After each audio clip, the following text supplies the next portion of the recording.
Assalamualaikum warahmatullahi wabarakatuh. Halo warga sekolah, kembali lagi dengan Capsek Sekolah Horor. Apa kabar kalian semua? Semoga baik-baik saja ya. Di kisah kali ini akan melanjutkan cerita mengenai para penghuni desa mati, bagian ketiga. Kali ini kita akan rehat sejenak dari kisah Pak Rahman dan Pak Imran, karena akan ada kisah lain dari para pendaki gunung yang turut memasuki desa mati tersebut. Cerita ini masih bersumber dari akun Twitter @acep_saeb88. Sebelum kalian mendengarkan cerita ini, Capsek akan berterima kasih untuk like, share, dan komen kalian di video ini. Lanjut saja, saatnya kelas dimulai.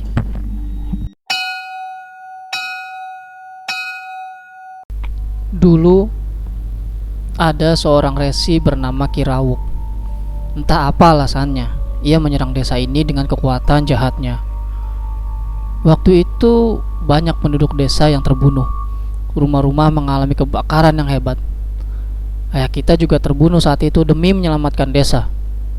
Ia terbunuh saat berusaha menyadarkan Mbak Rahayu dari kekuatan jahat Kirawuk. Nah, atas dasar hal itu, saya memilih untuk kembali ke desa ini, berusaha membangunnya kembali, meski itu rasanya mustahil. Panjang lebar Pak Irman menjelaskan. Pak Roman menggelengkan kepala, pertanda ia merasa apa yang dilakukan adiknya hanya buang-buang waktu saja. Aku pernah mendengar soal Kirawuk. Menurut kabar yang beredar, ia tewas saat bertarung dengan beberapa orang warga desa yang memiliki kelebihan, tukas Pak Rahman. Pak Irman terdiam. Ia kemudian teringat kejadian yang hampir saja merenggut nyawanya. Jika bukan karena Rasmi, mungkin sekarang ia sudah berada di alam lain. Pak Rahman tampak penasaran saat adiknya malah terdiam menatap kosong ke kejauhan. Berada di sini bukan sesuatu yang kuinginkan. Desa ini bisa saja dihuni oleh mereka yang berasal dari alam lain. Setauku demit-demit di sini sangat ganas, bahkan bisa menyentuh kita secara langsung, ujarnya. Pak Irman menoleh ke arah Pak Rahman, kemudian menukas. Saya akan membersihkan desa ini agar kita bisa huni lagi. Pada hari yang sama di pinggir hutan dekat desa mati, saat pagi menjelang siang, terlihatlah dua orang laki-laki dan satu orang perempuan muda, berpakaian seperti pendaki gunung, berjalan menyusuri area tersebut. Mereka terkadang berbincang dengan nada yang sedikit naik. Ini gawat. Kalau kita tidak berhasil menemukan Rini dan Jody, kita akan dikeluarkan dari klub, ujar laki-laki pertama yang mengenakan jaket warna merah dengan kerah berbulu warna krem. Sorry Jan, saya akui saya salah membiarkan mereka pergi tanpa pengawasan. Laki-laki kedua menukas dengan nada penuh penyesalan. Sudahlah Di, yang penting sekarang kita fokus mencari Jody dan Rini. Penyesalan tiada artinya kalau hanya untuk diratapi, tukas si perempuan yang mengenakan setelan jeans dan jaket orange, serta mengenakan ciput di kepalanya. Masalahnya, kalau kita gagal, kita bisa dikeluarkan dari klub. Artinya, kita tidak bisa lagi mendaki tanpa support dari klub, kata pria pertama dengan gusar. Januar, aku tahu itu. Kamu berada di klub sudah cukup lama, dan kamu mendapatkan banyak keuntungan dari klub. Kamu juga salah satu eksekutifnya. Tapi tolong, jangan memojokkan Sardi. Dia sudah mengaku salah kok, kata si perempuan. Mengaku salah aja nggak cukup. Seharusnya kamu mencari mereka sendiri, Di. Tidak perlu melibatkanku dan Sarah. Kami capek loh, kata Januar. Iya Jan, iya. Saya minta maaf karena kecerobohan saya mereka jadi menghilang. Saya siap mencari mereka sendirian saja karena saya mengaku salah, tukas Sardi sambil berjalan menunduk. Hei, tunggu dulu. Kenapa kita malah kemari? Kita malah semakin jauh dari kaki gunung loh, seru Sarah saat menyadari bahwa mereka semakin jauh dari jalur pencarian yang seharusnya. Sebuah desa. Tapi rumah-rumahnya banyak yang rusak dan dipenuhi tanaman begitu. Gumam Januar saat melihat suatu pemukiman dengan rumah-rumah yang telah hancur. Sebaiknya kita kembali, Jan. Kita sudah terlalu jauh dari pos, kata Sarah dengan nada khawatir. Tidak, kita tidak boleh kembali sebelum Jody dan Rini ditemukan, tukas Januar sambil mengeluarkan handphonenya. Damn it, gak ada sinyal lagi, umpatnya. Tapi Jan, rasanya tidak mungkin Rini dan Jody pergi ke sana. Mereka pasti masih berada di jalur pendakian meski bukan yang biasa, kata Sarah gusar. Kita sudah jauh dari gunung. Kita telusuri aja desa itu, kemudian kita pulang, ucap Januar kemudian berlalu. Jan, tunggu. Kenapa malah ngotot ingin ke desa itu sih? Kita harus kembali, seru Sarah sambil berlari menyusul Januar. Sementara Sardi masih terpaku, belum bergerak mengikuti kedua rekannya itu. Sejenak, ia merasakan tubuhnya bergidik saat melihat pemukiman tersebut. Sardi sempat melihat sesosok nenek-nenek berkepaya orange sedang berdiri melihat ke arah Sarah dan Januar. Setelah nenek tersebut tidak terlihat lagi, Sardi pun menyusul Januar dan Sarah. Ia tidak berucap sepatah kata pun karena ia pikir dua rekannya tersebut tidak akan percaya dengan kata-katanya. Singkat cerita, mereka bertiga tiba di area pemukiman tersebut. Tidak terlihat sedikit pun tanda-tanda adanya kehidupan di sana. Hanya rumah-rumah dan bangunan lainnya yang semuanya terbengkalai. Beberapa pohon maupun tanaman menjalar telah mengekspansi rumah-rumah dan bangunan di sana, hingga sebagiannya menjadi tidak terlihat. Aku baru tahu ada desa terbengkalai di sini. Dari gunung memang agak jauh sih. Kita kejauhan pergi hingga melewati hutan tadi. Reruntuhan bangunan kayu di tengah hutan itu sangat membuatku penasaran, ucap Januar sambil menelusuri area di depan rumah-rumah. Jan, lebih baik kita kembali, mumpung belum malam loh. Aku takut kalau kita kemalaman di sini, kata Sarah setengah merengek. Januar hanya menghela nafas mendengar perkataan Sarah yang seperti sedang ketakutan. Kita pastikan dulu kalau Jody dan Rini tidak ada di sini. Setelah itu, baru kita pulang, tukas Januar. Oi Sardi, kamu coba telusuri sisi selatan rumah-rumah ini. Maksudku sisi kanan sana, tambahnya ke Sardi sambil menunjuk ke arah selatan rumah-rumah itu.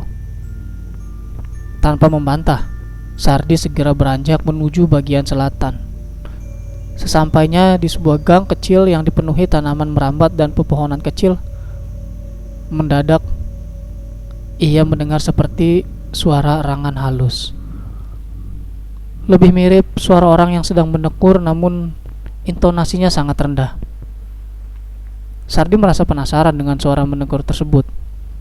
Ia pun mengendap-endap menuju ke arah sumber suara. Namun, ia kemudian menghentikan aksinya, kemudian menongak ke atas, dan betapa terkejutnya saat melihat ternyata hari sudah gelap seperti di malam hari. Ini tidak mungkin. Kenapa siang bisa tiba-tiba berubah menjadi malam begini? Padahal jam masih menunjukkan pukul 10 pagi, gumam Sardi setelah melihat jam tangannya. Suara erangan yang ia dengar rupanya telah menghilang. Namun, ia merasakan bulu kuduknya merinding. Ia merasakan kehadiran sesuatu di belakangnya. Sesosok seperti nenek-nenek berwajah menyeramkan sedang melihat ke arahnya, sembari menjulurkan kedua tangannya yang sangat kurus hingga tinggal tulang yang terbungkus oleh kulit. Dengan jari-jari tangannya yang tinggal tulang, hendak menyentuh pundak Sardi.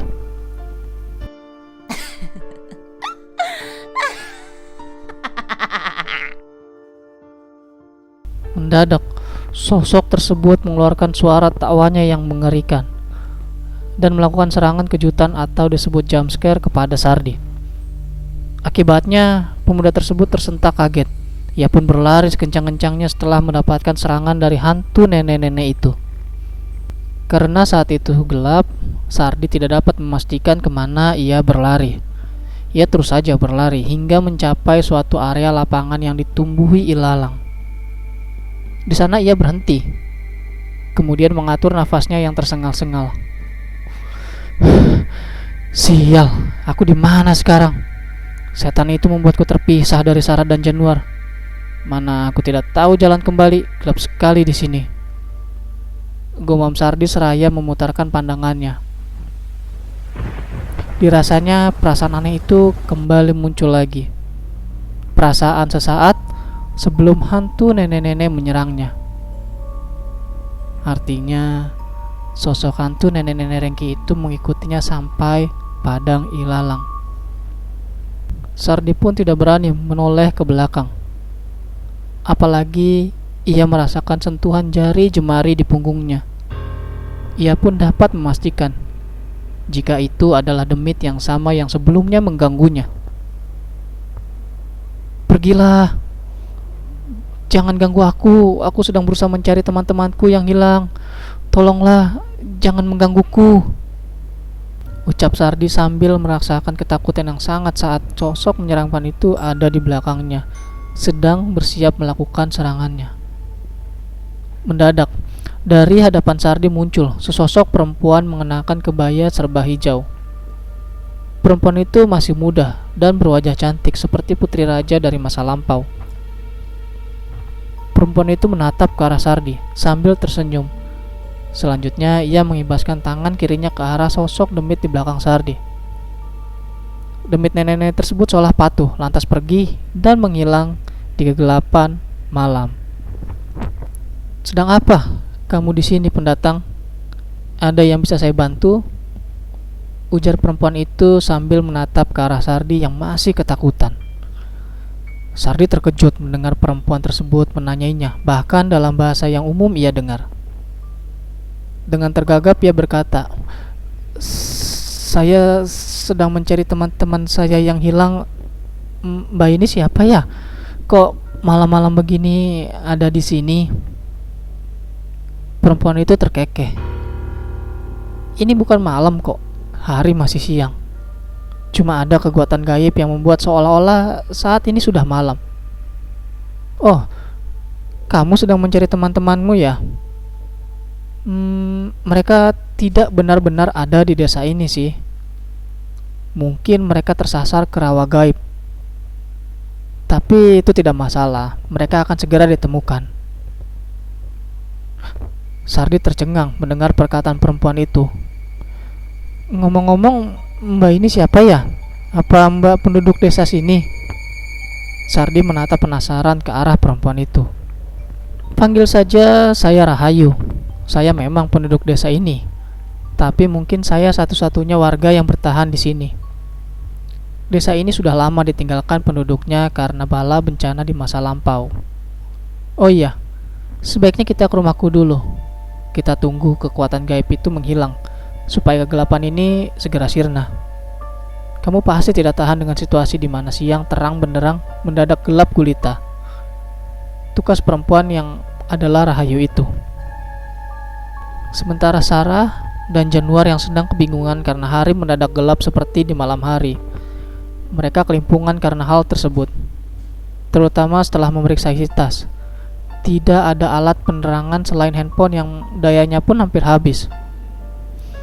"Aku sudah bilang kita jangan kesini, Jan. Kamu ngotot sih ingin kesini. Sekarang lihat akibatnya." Sarah tampak uring-uringan.